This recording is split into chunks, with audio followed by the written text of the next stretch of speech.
یاد رکھنا مسلمانوں دیا ماوا جدو قرآن پڑھن گیا نا انہوں دی لوری میں تا امام حسین دا کوئی غلام آیا اے چاہیاں کہ ساڑھے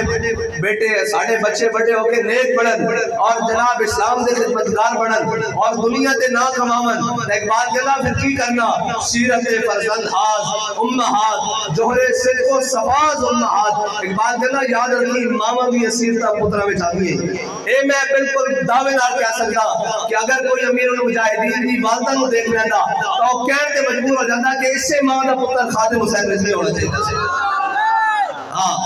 یاد رکھنا ماما دی اسیرتا پترہ بچانیاں جے ماما قرآن پڑھن گیا تا پتر گود ایک طارق بن زیاد دا غلام آئے گا جے ماما قرآن پڑھن گیا تا پھر محمود غزنوی آئے گا اور کوئی نہیں ہے غزنوی کارگاہ حیات میں بیٹھے ہیں کب سے منتظر اہل حرم کے سومنات جے ماما جناب ڈرامے میں کھڑ گیا تے نچن دیکھیا گیا تے پھر انہاں دے جناب گودا وچ نچن ٹپن والے نہ آ سکتے کوئی صلاح الدین ایوبی دا غیرت مند غلام نہیں آ سکتا اے ماما دی اسیرتا اور اقبال کہنا کہ تو کی سمجھنا کہ امام حسین اتنے بڑے جبر و استعداد کے مقابلے 72 لے کے کربلا گئے یہ انہوں کا کمال ہے کہنا ہاں وہ بڑی شان دے مالک ہیں لیکن سیدہ دی گود کی جڑی تربیت ہے نا اس نے امام حسین کو گھر نہیں بیٹھنے دیتا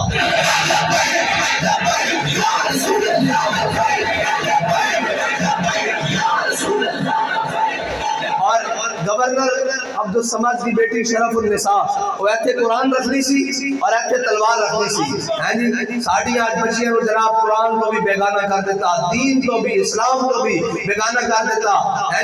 کہنے سانو اسلام نال جناب اسلام دے حکام نال چڑھے اسلام بڑی سختی کردا اور میں کہا میری بہن میری بیٹی اور میری ماں اور میری خالہ اور میری پھوپھی تسی ایسے دنیا تے رہنی سو ایسے زمانے سے رہنی سو تو آنو بیٹے جا کے منڈیاں دی بیچ آگے سن تو آنو بیٹے جناب شوہر جا کے منڈیاں دی بیچ آگے سن یہ میرے آقا مولا صلی اللہ علیہ وسلم دنیا تے تشریف لے آئے کہ آپ نے آگے فرمایا جس نے 2 بیٹیاں دی پرورش کی تھی اور انہوں نے صحیح پرورش کی تھی قیامت والے دن میرے نال جنت جو اس طرح برابر ہوئے گا یہ میرے آقا مولا صلی اللہ علیہ وسلم نے تو ہانو جناب ننگے سر بیٹھ کے یا ایھا المزمل والی چادر تواڈے سر تے دے دیتی جی میرے آقا مولا صلی اللہ علیہ وسلم دے سامنے حاتم طائی دی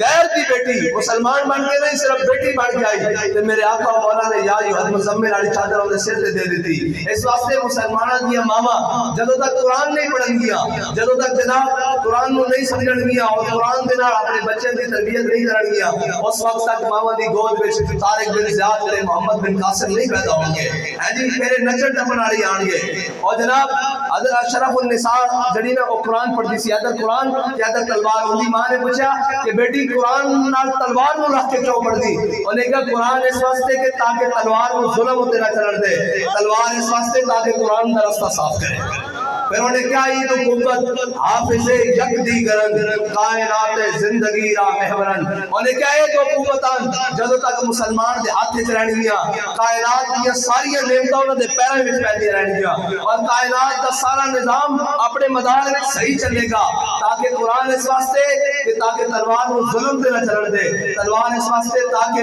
قرآن دا رستہ صاف کرتا رہے قائد اقبال نے کیا قبضے میں یہ تلوار بھی آ جائے تو مومن یا خالد جاں ہے یا حیدر کرار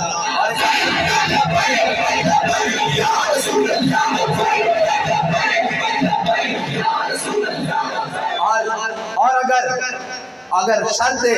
اگر اس وچ نور بسانا اور ایمان بسانا تے ترقی کرنا کہنا دل سوز سے خالی ہے نگاہ پاک نہیں ہے کہنا دل وچ نور دی محبت کوئی نہیں نگاہ وچ جناب طیبہ دی تڑپ کوئی نہیں پھر اقبال جی کہنا دل سوز سے خالی ہے نگاہ پاک نہیں ہے اس میں عجب کیا ہے کہ تو بے باک نہیں ہے کہنا ایسے پھر تو کیوں رونا کہ جناب ساڑھا کشمیر بھی لٹیا گیا فلسطین بھی لٹیا گیا اپنے بھی بیگانے ہو گئے جناب ساڑھی معیشت بھی لٹی گئی ساڑھا ملک بھی 2 لخت ہو گیا جناب باروں آگے ساڑھے اسے گھومتا کر رہا ہے کہنا دل سوز سے خالی ہے نگاہ پاک نہیں ہے اس میں عجب کیا ہے کہ تو بے باک نہیں ہے